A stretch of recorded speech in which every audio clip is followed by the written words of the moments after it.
खास खबर में अगली बड़ी खबर का रुख कर लेते हैं। एनसीआर में प्रदूषण की मार लगातार जारी है। जो यहां लगातार प्रदूषण का स्तर बढ़ता चला जा रहा है। दिल्ली का एक्यूआई लेवल पहुंचा है 339। हरियाणा में भी प्रदूषण से राहत नहीं मिल रही है। प्रदेश का सबसे प्रदूषित शहर फरीदाबाद बन चुका है। फरीदाबाद का जो एक्यूआई लेवल है वो 384 पहुंच गया है। अगर हिसार की हम बात करें तो एक्यूआई लेवल 369 पहुंच गया। तो आपको बताते चले दिल्ली का एक्यूआई लेवल 339 पहुंच गया है। हरियाणा में प्रदूषण से राहत नहीं मिल रही है। हरियाणा का सबसे प्रदूषित शहर फरीदाबाद बन गया है। लोगों को लगातार जहरीली हवा में सांस लेना पड़ रहा है। ऐसे में उन्हें आंखों में ज्वलन और सांस लेने में तकलीफों का सामना करना पड़ रहा है, क्योंकि प्रदूषण का जो स्तर है वो लगातार बढ़ता दिखाई दे रहा है। आपको बताते चले प्रदेश का सबसे प्रदूषित शहर फरीदाबाद बन चुका है। फरीदाबाद का जो एक्यूआई लेवल है वो 384 पहुंच गया है। प्रदेश का सबसे प्रदूषित शहर है फरीदाबाद। दिल्ली का एक्यूआई लेवल 339 पहुंच गया। हरियाणा में प्रदूषण से राहत नहीं मिलती नजर आ रही है। प्रदेश का सबसे प्रदूषित शहर की अगर हम बात करते हैं तो वो फरीदाबाद है। वहीं अगर हम हिसार का रुख करें तो हिसार के एक्यूआई लेवल 369 पहुंच गया है। तो दिल्ली का एक्यूआई लेवल पहुंचा है 339। हरियाणा में प्रदूषण से राहत नहीं मिल रही है। प्रदेश का सबसे प्रदूषित शहर है फरीदाबाद। एनसीआर में प्रदूषण की मार लगातार जारी है। दिल्ली का एक्यूआई लेवल पहुंचा है 339। तो लोगों को प्रदूषण से राहत मिलती नजर नहीं आ रही है। फरीदाबाद का एक्यूआई लेवल 384 पहुंच गया है। हिसार का एक्यूआई लेवल 369 है।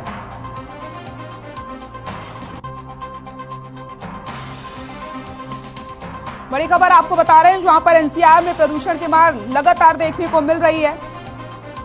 दिल्ली का एक्यूआई लेवल 339 पहुंच गया है। हरियाणा में प्रदूषण से राहत मिलती नजर नहीं आ रही है। प्रदेश का सबसे प्रदूषित शहर फरीदाबाद बन गया है। फरीदाबाद के एक्यूआई लेवल 384 पहुंच गया है।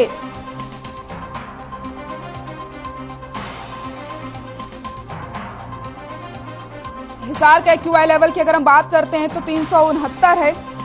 प्रदेश का सबसे प्रदूषित शहर फरीदाबाद। फरीदाबाद का एक्यूआई लेवल की अगर हम बात करते हैं तो 384 हो गया है। एनसीआर में प्रदूषण की मार लगातार जारी है।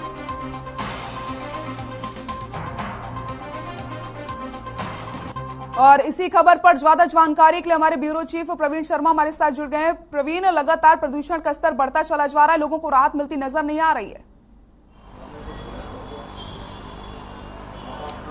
जी सृष्टि, बिल्कुल देखिए, लगातार प्रदूषण की मार पिछले काफी समय से लोग झेल रहे हैं और इसमें कहीं कमी होती नजर नहीं आ रही है, क्योंकि अगर हम थोड़ी बहुत कमी की बात भी करें तो वो लोगों के स्वास्थ्य पर उसका कोई खास फर्क नहीं पड़ता, क्योंकि जो एक हेल्दी एनवायरनमेंट के लिए 50 का जो एक्यूआई लेवल है वो एक हेल्दी एनवायरनमेंट के लिए अच्छा माना जाता है। लेकिन लगातार 300 से ऊपर एक्यूआई लेवल रहना कहीं ना कहीं स्वास्थ्य के लिए बेहद हानिकारक माना जाता है। और इसमें आज भी अगर हम बात करें जो सरकार की ओर से और प्रशासन की ओर से उपाय किए जा रहे हैं वो कहीं ना कहीं नाकाफी साबित हो रहे हैं, क्योंकि जिस तरह से कंस्ट्रक्शन रोकने की बात थी उनको भी कल से खोल दिया गया है। उसके अलावा जो स्कूल कॉलेज है उनको भी 26 तारीख से खोलने की बात की जा रही है, क्योंकि लगातार प्राइवेट स्कूल एसोसिएशन ये डिमांड कर रहा है कि स्कूल बंद करना कोई हल नहीं है और बच्चों की पढ़ाई कहीं ना कहीं इससे प्रभावित हो रही है।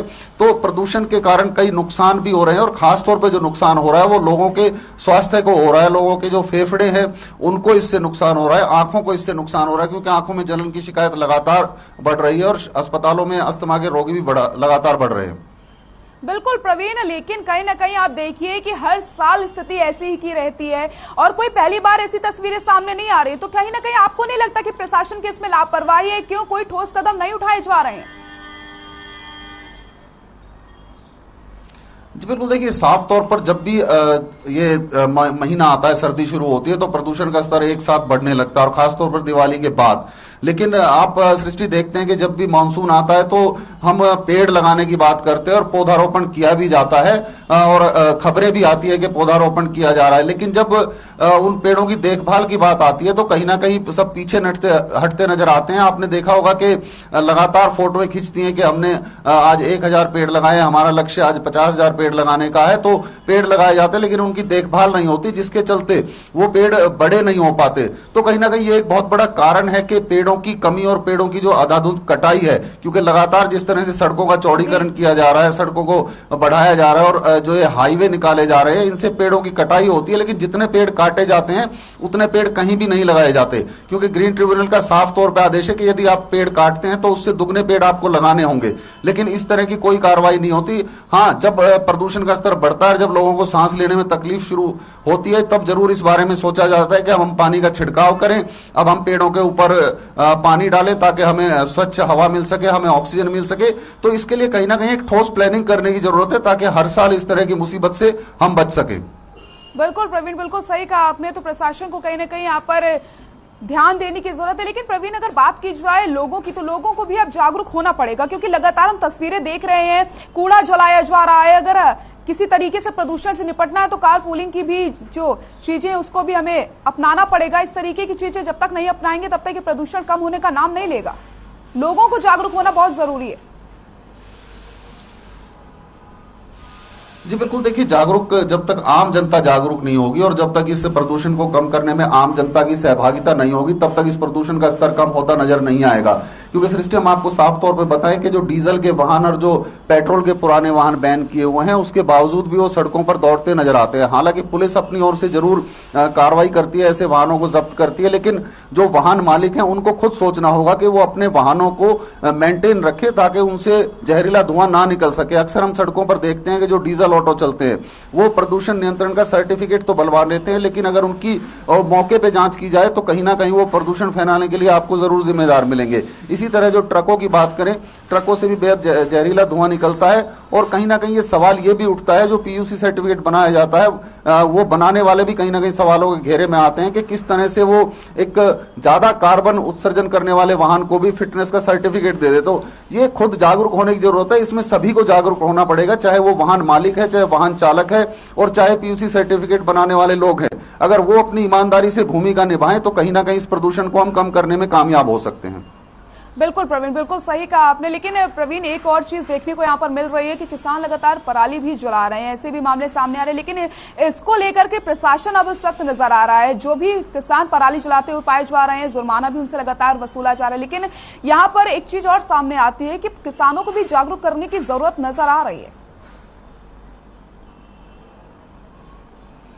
जी बिल्कुल, देखिए अगर आप गांव की बात भी करें और हरियाणा एनसीआर को छोड़ के हरियाणा के दूसरे जिलों की तरफ भी आप जाएंगे तो वहां पर भी आपको प्रदूषण का स्तर बढ़ा हुआ मिलेगा। वो प्रदूषण का स्तर वाहनों के धुएं से या मट्टी उड़ने से नहीं है, वो प्रदूषण जो है लगातार पराली जलाने से फैल रहा है। तो गांव के लोगों को भी इस बारे में जागरूक होना पड़ेगा कि क्योंकि पहले अक्सर हम देखा करते कि आपको अगर स्वच्छ हवा लेनी, आपको हेल्दी हवा लेनी तो आप गाँव की ओर चले जाइए, आप छोटे शहरों की ओर चले जाइए। लेकिन आज अगर हाल देखें तो एनसीआर से ज्यादा प्रदूषण कुछ ऐसे क्षेत्र है हरियाणा में जहां पर एनसीआर से भी ज्यादा प्रदूषण वहां पर आपको दिखाई देगा।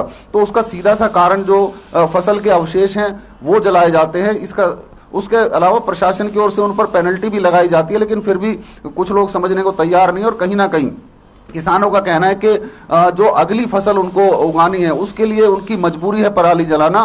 तो सरकार को कहीं ना कहीं इसको लेकर के एक पुख्ता कदम उठाने की जरूरत है कि पराली प्रबंधन के ऊपर जोर दिया जाए। लेकिन प्रवीण, कुछ जगह की तस्वीरें हम देख रहे हैं जहां पर जो बिल्डर्स हैं वो अपनी मनमानी करते नजर आ रहे हैं। लगातार कंस्ट्रक्शन का काम किया जा रहा है, ऐसे भी प्रदूषण बहुत ज्यादा बढ़ रहा है। लेकिन एक तरफ इस तरीके की लापरवाही सामने आ रही है, तो कहीं ना कहीं आपको नहीं लगता कि अब इसमें भी रोक लगाने की जरूरत है और सख्ती से निपटना चाहिए इन बिल्डर्स से? जी बिल्कुल, देखिए जो कंस्ट्रक्शन वर्क हैं, अगर हम एनसीआर की बात करें तो बहुत ज्यादा कंस्ट्रक्शन वर्क यहाँ पर चल रहा है, बिल्डरों की बड़ी बड़ी साइटें चल रही हैं। लेकिन रोक उन पर जो लगी थी वो प्रशासन की ओर से हटा ली गई है। उसके बावजूद लेकिन उनको एक निर्देश दिए गए हैं कि एक मानक तय किया गया है कि इन मानकों के तहत आप अपनी साइट पर काम चला सकते हैं। लेकिन अगर किसी भी साइट पर आप जाके देखें तो उन मानकों का साफ तौर पर उल्लंघन होता नजर आएगा। जिस तरह से जब बेसमेंट की खुदाई होती है और उसके बाद जो ट्रक मट्टी लेकर वहां से निकलते हैं तो कहीं ना कहीं उनके टायरों से बहुत बड़ा धूल का गुबार उठता है। और मानक ये कहते हैं कि आपको हर समय पर कुछ समय पर जो है पानी का छिड़काव करना चाहिए ताकि मट्टी दबी रहे और वो वातावरण में ना घुल पाए। लेकिन इस तरह की हिदायतों का पालन नहीं किया जाता। इसके अलावा हम बात करें जो मटेरियल है उसको आपको ढककर रखना है ताकि हवा के साथ वो उड़े ना, इसका भी पालन नहीं किया जाता। एक फॉर्मेलिटी के तौर पर उनके ऊपर एक ग्रीन चादर डाल दी जाती है, जिससे कि लगता नहीं कि प्रदूषण रुक पाता है। तो कहीं ना कहीं ये बहुत जरूरी है कि जो कंस्ट्रक्शन साइट हैं उनकी लगातार चेकिंग हो और नियम ना पालन करने वालों के खिलाफ भी कड़ी कार्रवाई हो। बिल्कुल प्रवीण, कहीं ना कहीं अब कदम उठाने की जरूरत है। बहुत बहुत शुक्रिया आपका तमाम जानकारी के लिए। तो हम बात कर रहे थे प्रदूषण की, जो लगातार दिल्ली एनसीआर में बढ़ता चला जा रहा है।